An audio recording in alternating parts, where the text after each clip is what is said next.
सुना होगा सैनिक स्कूल वाला बुक से प्रश्न पूछा है, दो पासों को 30 बार उछालकर प्राप्त संख्याओं का योगफल इस प्रकार लिखा गया। जैसे पासा होता है ना, तो कहता है कि उसको उछाल करके 30 बार उछाला गया, 15-15 का लाइन है ना, 30 बार उछाला गया। तो कौन कितना बार आया है, इसको किसके द्वारा देखना, आप लोग बारंबारता वितरण सारणी द्वारा व्यक्त भी करना है।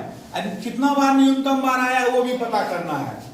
तो हम इसको क्या करेंगे कि अब मिलान चिन्ह को समझो कि मिलान चिन्ह क्या है। इसको हम पहले बना लेंगे चार्ट, ठीक है। उसके बाद क्या करेंगे कि अब मिलान चिन्ह कैसे होता है ये देखो।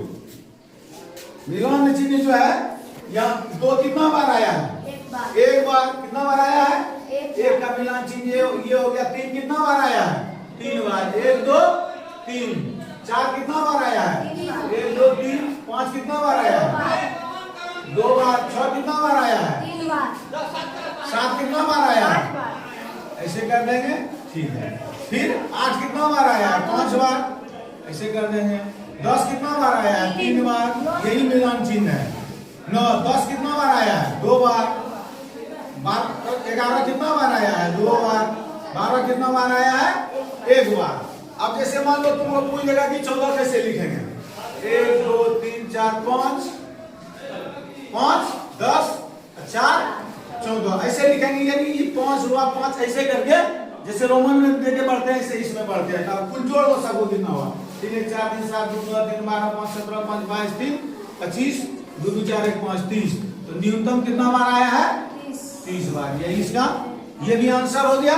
और बारंबारता द्वारा तुम समझा भी दिए। अब बारंबारता सारणी इसका बुझ गई थी, लोगों के लेवल पर का यही बारंबारता सारणी है। तो अब तुम बारंबारता वितरण सारणी द्वारा इसको व्यक्त करना सीख गए। मिलान चिन्ह कैसे होता है समझ में आ गया। जैसे मान लो 8 लिखेंगे तो क्या करेंगे, बोलो तुम लोग क्या करेंगे, 1 2 4 बार सभी इसको देंगे। हाँ, फिर ऐसे कर देंगे, फिर क्या करेंगे, 3 बार दे देंगे। अब समझ में आ गया, किसी को कोई डाउट नहीं है।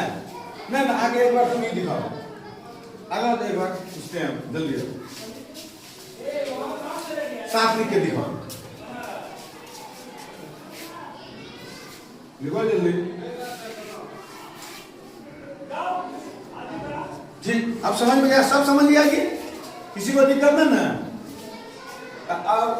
अब मान लो जैसे लिखेंगे कि 6 लिखेंगे, क्या लिखेंगे, ऐसे करके ना 5 1 6 कितना लिखना रहेगा, मान लो 21 लिखना रहेगा, क्या करेंगे, 4 बार इसको देंगे ना,